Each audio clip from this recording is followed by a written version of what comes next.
নমস্কার বন্ধুরা, আমি কৃষ্ণার রেসিপিতে সবাইকে স্বাগত। আজকে শেয়ার করছি দারুণ স্বাদের পাট শাক ভাজার রেসিপি। এই পাট শাক ভাজা ভাত দিয়ে খেতে কিন্তু দারুণ লাগে। আজকের ভিডিওতে আমি শেয়ার করব কিভাবে পাট শাক ভাজতে হয় আর কিভাবে কাটতে বাছতে হয় সেই সব কিছুই। আর যদি ভালো লেগে থাকে লাইক শেয়ার কমেন্ট করতে ভুলবেন না। এবার দেখিয়ে নেওয়া যাক কেমনভাবে পাট শাক আমি বানালাম। এখানে 2 আঁটি পাট শাক নিলাম। পাট শাকগুলোকে বাছতে হবে এবার। আর এই পাট শাক বাছতে কিন্তু অনেকটা সময় লাগে, কারণ পাট শাক প্রত্যেকটা একটা একটা করে পাতা বেছে নিতে হয়। আর এই পাতার মাঝখানে একটা শিরা থাকে, এই শিরাটাকে বাদ দিয়ে দিতে হয়। আর এই শিরা হজম হয় না, আর এই শিরা সমেত যদি এই পাতা খাওয়া হয় তাহলে হজমের প্রবলেম হতে পারে। তাই প্রত্যেকটা পাতার থেকে এই শিরাগুলোকে বাদ দিতে হয়, তাই বাছতে অনেকটাই সময় লাগে। সমস্ত পাতাগুলোকে একটা একটা করে আমি বেছে নিয়েছি। এরপর এই পাতাগুলোকে আমি কেটে নেব। আপনারা পাট শাকের এই কাটার পদ্ধতিটা বটি কিংবা ছুরি যা কিছু দিয়েই কাটতে পারেন। আমি এখানে ছুরি ব্যবহার করছি। আর এই পাতাগুলোকে বেশি চিকন চিকন করে কাটতে হবে না, মিডিয়াম সাইজের কাটলে হয়ে যাবে। আমি এখানে পাতাগুলোকে ঠিক এই রকমভাবে আমি কুচি কুচি করে কেটে নিলাম। দেখুন সমস্ত পাতা আমার কাটা হয়ে গেছে।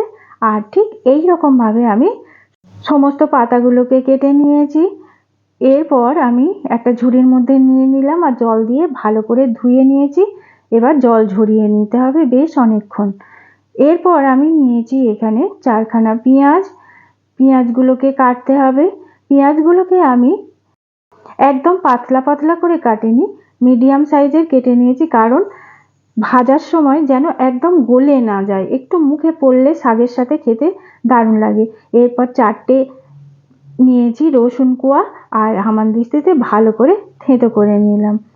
এবার সমস্ত পেঁয়াজগুলোকে একটা থালার মধ্যে তুলে নিলাম আর রসুন বাটাগুলোকেও থালার মধ্যে নিয়ে নিলাম। এবার সমস্ত কিছু থালার মধ্যে নেওয়ার পর একটা কড়া গ্যাসে বসালাম আর গরম হলে ওর মধ্যে পাতাগুলো দিয়ে দিলাম সেদ্ধ করার জন্য। এখানে আমি জল ব্যবহার করব না, কারণ এই পাতার কিছুক্ষণ পর এই পাতার থেকে জল ছাড়বে। দেখুন অনেকটাই জল ছেড়েছে।